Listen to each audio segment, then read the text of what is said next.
Ajay sir, दो सवाल। एक तो चूंकि आपका लीगल मामला भी है, तो मैं जरा ये भी समझ लूं, जो अभी डॉक्टर संजय सवाल उठा रहे थे, इस पूरे मामले में जो साफ है, अभी तक साफ ये देखा गया कि भाई कैश का तो कहीं एक पैसे की लेन देन है ही नहीं, और कैश का कहीं बरामदगी नहीं है। मामला ईडी का है भी कि नहीं, पहला तो मैं ये समझ लूं। दूसरा, पूरी समस्या, ये सारी चीजें जो चल रही है, उसकी असल जड़ ये लाइन है जो राहुल गांधी ने बोली कि देश में सभी जानते हैं कि दो ही विचारधारा है, और उस एक विचारधारा को दूसरी विचारधारा हरा पाएगी, और वो विचारधारा कांग्रेस है। देखिए, स्वाभाविक सी बात है, इस केस को यदि आप लीगली देखेंगे तो लीगली ये केस कहीं पर स्टैंड नहीं करता। उसके पीछे वजह है, सबसे बड़ी बात पैसे की बात नहीं है, संपत्ति का भी ट्रांसफर नहीं है। जो एजेएल है यानी एसोसिएट जनरल, उसने 1938 में जो एक कंपनी बना करके रन किए अखबार, 3 अखबार रन किए, नेशनल हेराल्ड, नवजीवन, कौमी आवाज, उसकी अपनी संपत्तियां हैं सारी चीजें। इसके बाद में उसके ऊपर तमाम कर्ज हो जाता है, तमाम सारी चीजें हो जाती। क्यों? क्योंकि उसके ऊपर शर्त यह है उस समय ला दी गई थी कि हम सरकार से कोई इमदाद नहीं लेंगे। जब कांग्रेस सरकार आई तब भी उसने, पंडित नेहरू ने या किसी ने भी उसको कोई इमदाद नहीं दी। वो अपने ही बूते पैसा जनरेट करते थे और उससे चलाते थे, या लोगों से दान दक्षिणा लेते थे, उससे चलता था। तो यह आप समझिए, वो एक राष्ट्र की उस समय आजादी की लड़ाई में सहयोगी होने के लिए वो अखबार शुरू किया गया। और जो अखबार देश की लड़ाई लड़ा हो, देश की आवाज बना हो, वो अखबार निश्चित रूप से जीवित रहना चाहिए। मैं आपको एक किस्सा बताता हूं, 1995 का है। मैं दैनिक जागरण लखनऊ में उन दिनों सब एडिटर हुआ करता था, और उस समय लखनऊ में करीब 1 महीने की हाकर्स की हड़ताल हुई थी। उन्होंने सारे कॉमर्शियल अखबार उठाने बंद कर दिए। तमाम बड़े बड़े पूंजीपति, ये मैंने नरेंद्र मोहन से लेके जितने सारे हैं, सुब्रत राय सहारा और इन सबको देखा था। चूंकि उसको लीड दैनिक जागरण में विनोद शुक्ला ही कर रहे थे, जो हमारे संपादक थे। तो सुब्रत राय सहारा से लेके सब वहीं आते थे, वहीं मीटिंग होती थी, वहीं बैठ के होता था। जागरण का कोई दफ्तर बहुत उस समय इस तरह का नहीं था। जो हजरतगंज की पुरानी कोतवाली थी वो टूट चुकी है, अब वहां पार्किंग बन गई है, मल्टी लेवल पार्किंग। तो जो पार्किंग बनी, उसी के जस्ट सामने जो एक प्लाजा बन गया है, वो हुआ करता था भार्गवा स्टेट। भार्गवा स्टेट में ही किराएदार होता था दैनिक जागरण प्रकाशन लिमिटेड, और वहीं पे प्रेस चलता था।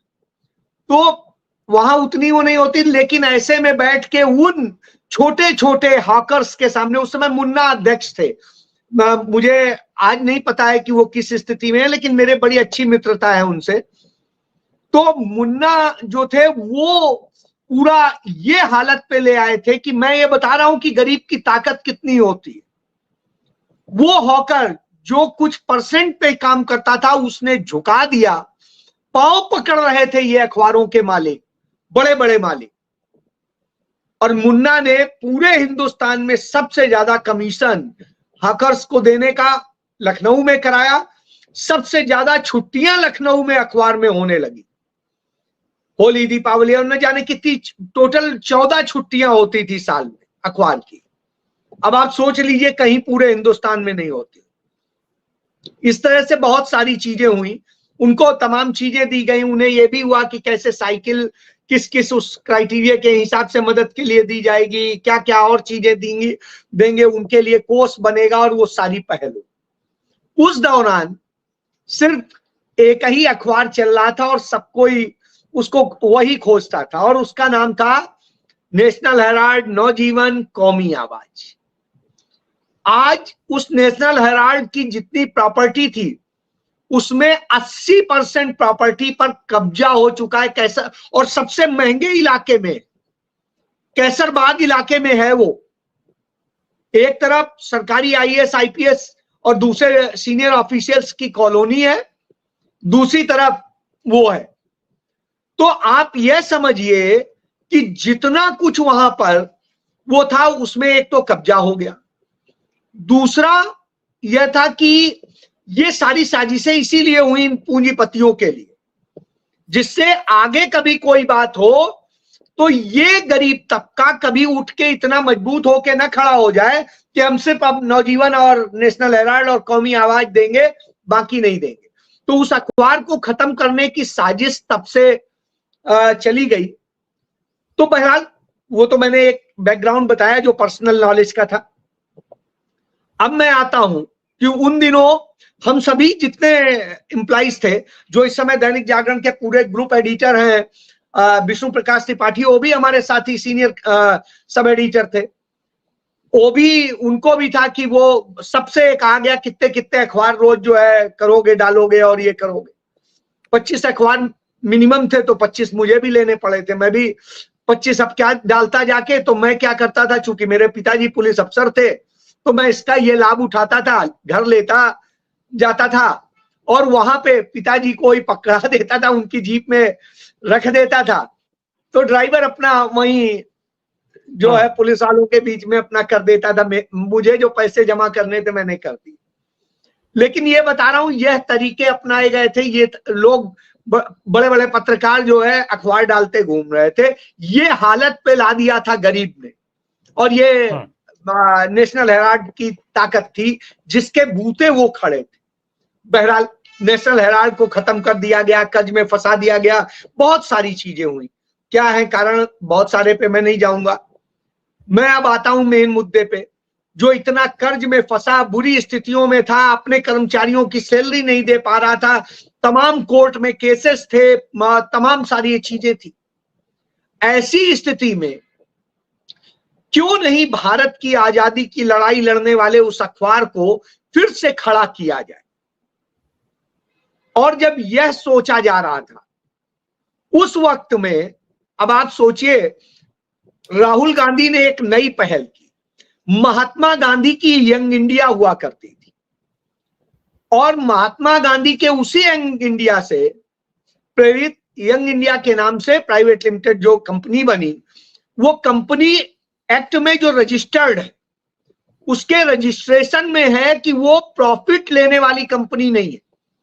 उसका कोई भी डायरेक्टर ना तो कंपनी से कोई लाभ ले सकता है, ना कोई सैलरी ले सकता है, ना कोई मानदेय ले सकता है, यानी किसी तरह से 1 रुपया नहीं ले सकता है। कंपनी ने जो अपने 50 लाख में जितने में कंपनी का वो किया, स्ट्रक्चर बनाया, बनाने के बाद में अब चलाने के लिए चाहिए था, तो वो कंपनी क्या करती है, एजेएल के उन शेयर्स के साथ में जो उसके केयर टेकर के तौर पे वो लेती है, वो ना तो कंपनी एजेएल की किसी संपत्ति को बेच सकती है, ना किसी संपत्ति को वो से कोई पैसा ले सकती है, ना कुछ ले सकती है। वो सिर्फ उसे रन करेगी, रन करने वाली कंपनी। यानी वो एजेएल की मालिक नहीं है, पहले आप जान लीजिए। दूसरी चीज, इसमें जो है अब चलाएंगे आप कैसे, चलाने के लिए चाहिए था। तो चूंकि ये कांग्रेस पार्टी ने ही अखबार खड़ा किया था, पंडित नेहरू ने बनाया था, तो कांग्रेस पार्टी ने बगैर ब्याज के मदद करने के लिए, जिससे देश की वह धरोहर बची रहे, जो देश की आजादी में योगदान था, उसने 90 किस्तों में, 90 1-2 में नहीं, 90 किस्तों में पैसा दिया। तो अब आप सोचिए, करीब 90 लाख रुपया के आसपास दिया था। तो जो उन्होंने दिया वो पैसा राहुल गांधी की जेब में नहीं गया, वो पैसा सोनिया गांधी की जेब में नहीं गया, किसी के में नहीं गया। तो वो पैसा कहां गया, अकाउंट टू अकाउंट गया है। तो वो कर्मचारियों की जो सैलरी बकाया थी उसको सेटल किया गया, उसके अलावा जो तमाम टैक्सेस और तमाम सारे बिल वगैरह भरने थे उसमें गया, और सारी चीजों में करके इस तरह से किया गया। तो एक चीज ये कि कहीं कुछ नहीं। अब उसमें जो विज्ञापन और दूसरे जरियों से जो एक 19 करोड़ है, एक 38 करोड़ है, एक और है, तो इस तरह से जो रकम मिली वो सारी रकम उसी में लगी। 1 रुपया कहीं पर भी ये भी नहीं कह सकते कि राहुल गांधी के लिए एक गाड़ी ले दी गई या सोनिया गांधी के लिए एक गाड़ी ले दी गई, यह भी नहीं। उनका अपना वहां ऑफिस भी नहीं है, ये भी जान लीजिए।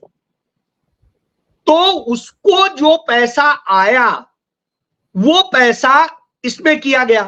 कुछ बिल्डिंग का पोर्शन किराए पे भी उठा हुआ था, उससे जो किराया आता था वो भी इसमें लगता था, तमाम बिल भरने में, हाउस टैक्स और दूसरे जो टैक्सेस होते हैं वो भरने में, प्रॉपर्टी टैक्स भरने में। अब आप एक चीज सोचिए, ये सब कर रही थी तो आपको तकलीफ थी, इसलिए ये पूरी साजिश रची गई।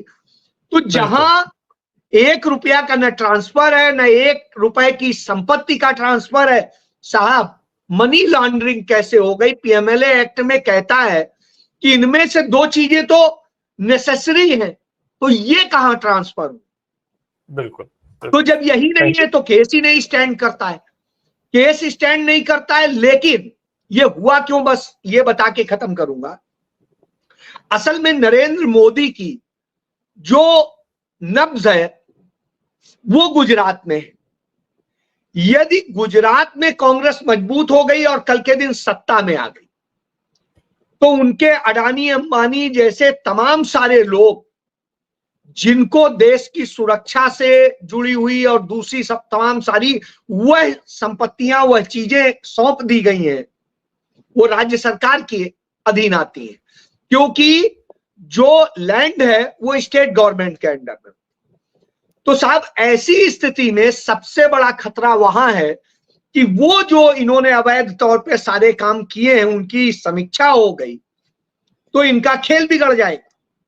और जिस तरह से इन्होंने देश के सुरक्षा से भी खिलवाड़ करके, सब चीजों से खिलवाड़ करके वहां किया है, इसलिए तो कांग्रेस जितनी मजबूती से, आप देखिए इसका उदाहरण देखिए, इतने सालों से 2011 में सुब्रमण्यम स्वामी ने इस पर खेल किया था। सुब्रमण्यम स्वामी कौन है? वो सीआईए एजेंट है जिसके बारे में सीआईए ने खुद रिपोर्ट दी थी, रॉ की रिपोर्ट है 1975 की, कि कैसे यह शख्स जो है सीआईए के लिए काम कर रहा है और पूरे उसके खेल का है। अब वो सुब्रमण्यम स्वामी 2011 में एक लेके आता है शगुफा की नेशनल हेराल्ड में गड़बड़ हो गई, और साहब जब उसको लेकर के आके और करता है तो कोई एफआईआर जैसा केस तो था नहीं, तो सीधे कोर्ट जाता है। वो क्या करता है? परिवाद दाखिल करता है, वाद नहीं दाखिल करता है, परिवाद, 2 है जो लीगल उसमें, तो वो दाखिल करके शगुफा बना देता है। अब उसी को बेस बना करके इन्होंने जांच शुरू की थी। जांच शुरू की, ईडी एक बार क्लोजर फाइल कर चुकी है, सीबीआई क्लोजर फाइल कर चुकी है। उसके बाद में इन्होंने एक्ट में संशोधन किया और संशोधन करने के बाद फिर से केस खोला और उसके तहत यह जांच करी। हालांकि कुछ है नहीं। तो आप देखिए 8 और 9 अप्रैल को कांग्रेस का अधिवेशन होता है अहमदाबाद, और जो राहुल गांधी वहां रणनीति पेश करते हैं उसके बाद में इनकी हालत बिगड़ती है। तो 10 को सब लोग वहां से बाहर चलते हैं। 11 को जब घर पहुंचते हैं तो साहब ईडी का कि आपकी संपत्ति जब्त की जा रही है, इसका नोटिस चस्पा हो जाता है। फिर राहुल गांधी फिर भी नहीं हिलते हैं, तो राहुल गांधी का 15 तारीख को फिर अहमदाबाद का प्रोग्राम लग जाता है, 15-16 का। तो फिर क्या है, तुरंत आनन फानन में 15 तारीख को यह चार्जशीट कर दी जाती है। फिर इसके बाद जिसे एक शगुफा बनाया जा सके। और उधर आप देखिए 2023 में पंजाब हरियाणा हाई कोर्ट में कह चुकी है सरकार हरियाणा की कि वाड्रा के खिलाफ कोई सबूत नहीं मिला। उनको फिर से वही चीजें मांगी जाती हैं जो पहले मांगी गई थी। इस मामले में जैसे मोदी सरकार बनी थी तो आप याद करिए जस्टिस ढींगरा कमीशन बना था, उस कमीशन ने जांच की, जांच के बाद में रिपोर्ट दी, उसमें भी आ गया कि साहब वाड्रा को तो कोई है ही नहीं। जिस ओंकारेश्वर प्रॉपर्टीज प्राइवेट लिमिटेड से उन्होंने एक private company Skylight hospitality limited ने 3.5 एकड़ की जमीन ली और सारा हुआ। मैंने 2012 में 26 अक्टूबर 2012 में संडे गार्डियन में खबर लिखी थी, Khemka's order of publicity stunt, Vadra's put, मैं एग्जैक्ट इस समय हेडलाइन भूल रहा हूं इसका सब है। तो ये करके मैंने लिखा था, ये सिर्फ पब्लिसिटी स्टंट है, और उसमें मैंने पूरे जांच का जो आया था रेवेन्यू और सबका वो आया था, और यह भी था कि खेमका ने खुद ही अपने आप मनमानी नियम बना लिए जो कि उन्हें भी अधिकार नहीं था। अब आप इससे समझिए ये खेल बड़ी साजिश के तहत चल रहा था। इनके जो संघी अफसर थे उन्हें लगा के जिस तरह से विनोद रॉय के जरिए और सबके जरिए जो खेल हुए वो सबके सामने आ चुके। तो यह सिर्फ इसलिए है कि कहीं गुजरात में यदि ये पलट गए तो इनका पूरा खेल खत्म हो जाएगा, इसलिए ये सारी साजिश की जा रही है, इसके सिवाय कुछ नहीं। जी।